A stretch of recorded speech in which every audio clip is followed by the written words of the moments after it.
The other guy in our band, yeah, what can I say about him? He's one of those guys who has wonderful ideas. He's got fantastic ideas. And he's good at drawing people into them. Thing is, he's also good at making them do all the work and supply all the funds and everything else, too. We, I say we, one night he and the drummer went a little nuts online and bought $3,500 worth of equipment on credit. We agreed that each member of the band would kick in $10 a week to pay for the equipment. And that included our wives because both the drummer and the other guy, our guitarist, their wives didn't like them spending so much time doing this band thing. And so they were always nagging them to wrap it up and come on home. So they said, okay, the only way we're going to be able to do this is if we get our wives involved. And he was talking to me about it one day, and he says, does your wife get upset because you're spending so much time with this? And I said, no, she thinks it's terrific. My wife is very happy for me. And he was baffled. Such a notion didn't occur to him. It didn't occur to either one of them because apparently their wives were, how shall I put it, nags. And so they could both sing a little bit. My wife had once had the opportunity to be a professional singer. So we got the three wives involved as backup singers. And they bought all this equipment. So that meant each family would contribute $20 a week. We did so faithfully, even when we didn't have it. We got a $500 windfall for something else, something or other, and we put it toward the equipment. We did our best to be faithful in what we promised. We were the only ones. The drummer and his wife was handling the money, by the way, would contribute when they could, which was maybe twice a month. And the guitarist and his wife contributed absolutely nothing. They always had some excuse why they didn't have the money. But they always had cigarettes.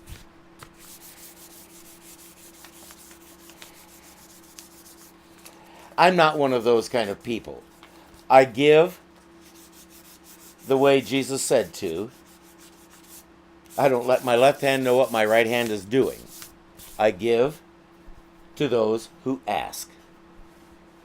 I don't question what they do with it, because if I gave it to them and really gave it to them and now it's theirs, it's none of my cotton picking business what they do with it, because it's not mine anymore.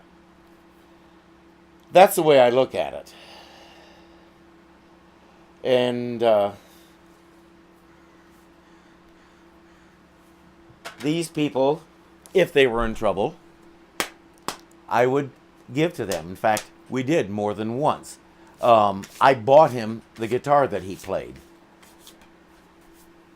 And he contributed nothing. He had a good, strong voice, and so everybody insisted we needed him as a lead singer. He had no sense of rhythm. I'm going to have to play this for you because there's no way I can describe it. One night, he was talking with another friend of theirs who also played bass, and they decided they were going to play The House of the Rising Sun. With our guitarist and singer leading the way, it went something like this. The song is in 3/4. It actually goes like this. There is a house in New Orleans. They call the rising sun, and it's been the ruin of many a poor boy. And God, I know I'm one. Here's how it went when he played it. There is a house in New Orleans they call the rising sun, and it's been the ruin of many a poor boy. And God, I know I'm one. As I said, no sense of rhythm. The song is in 3. We were in 3 for a while, then we were in 4, then we were back to 3, it went back and forth and ended up in 2. That is so cemented in my head that I will literally never forget it. So anyway, we played that one gig and it was horrible. I mean, it was so bad. We couldn't get our balance right. Somebody was always lost.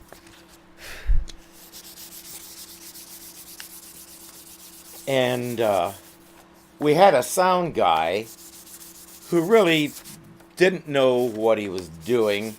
Basically, we used him because he was there, and he offered. We got rained on. We got rained and hailed on.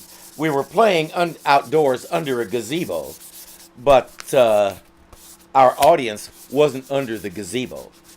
And so when a summer Arizona monsoon storm came, everybody had to run for cover. We had to quickly throw covers over all of the equipment, including our main speakers. You may not believe this, but when the rain stopped and we were able to continue, he insisted on leaving the covers on the speakers just in case it started raining again.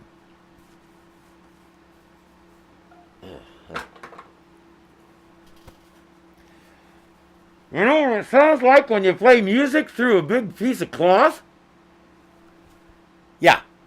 For 3 songs, we sounded like that until we finally insisted that he take those covers off. Our last song was one that we wrote ourselves. We practiced it to death. And at the end of it, I was supposed to get up and give a small sermon. Well, it's got a couple of verses, it's got a chorus, and it's got a bridge. The verses and the chorus use a repeating chord pattern. And Mr. Guitar, I called him Guitar Zan, got stuck on that. And when I was singing the song, and so he's over here just doing these bar chords, got his eyes closed and the whole bit. And I finished the second chorus, and it's time to go to the bridge, which has a whole different chord pattern. And I'm waiting for him, and I'm waiting, and I'm waiting. He just keeps going with this 4-chord pattern. And so finally I had to stop playing. And he looked at me and he said, "What are you doing?" And I said, "We need to go to the bridge." And he says, "Oh. Professionals, folks. Definitely ready for prime time." Yeah. That was my band. But it gets worse. Playing that one little concert that was attended by maybe 50 people went to his head. He decided he wasn't going to be content to be a local band anymore. He wanted all. He wanted to make records, and he wanted to be an international Christian star. The rest of us laughed. But that meant the rest of us had a decision to make, because this was where he wanted to go. The rest of us really didn't. We just wanted to have the band and just play and have fun. And so that actually broke up the band. We played one concert and then we left. The drummer tried to reform and create a new one that he called Heart Condition. But by that time, I had had enough. And I said, you know what? I don't want to do this anymore. I do not want to be in this band. This just is not working for me. And so the deal was that if anybody pulled out, their portion of the money that they had put in, that we had collected for the equipment, would be returned. We didn't care about that. My wife withdrew with me. We didn't really care about that. And it was a good thing because there was no money. Where it went, well, that's anybody's guess. But there wasn't any in the band's coffers.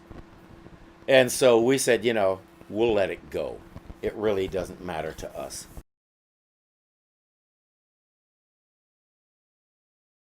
And that feels much better. I don't know how well you can see, but all that lacquer is off of here now. I've got some little tiny flecks. It actually looks like it's trying to be a galaxy pattern. But those will come out with a little more buffing, and it'll be ready for a new finish. Now, one thing does concern me here. Right here at this hole, let me see if I can zoom into it. Yeah. Right here at this hole, I'm seeing what looks like could be the beginnings of a crack. So I'm probably going to have to take that and show it to Ron and see if there's something I need to do with it or if it's something I need to be concerned about. Because, yeah, we don't need it cracking. It's almost there. So once this is done, I'll start sanding the body. And I'm going to give a little teaser for that. Just because I'll do most anything to keep you people watching. Here is our body. The back will be easy. The front, not so much. Because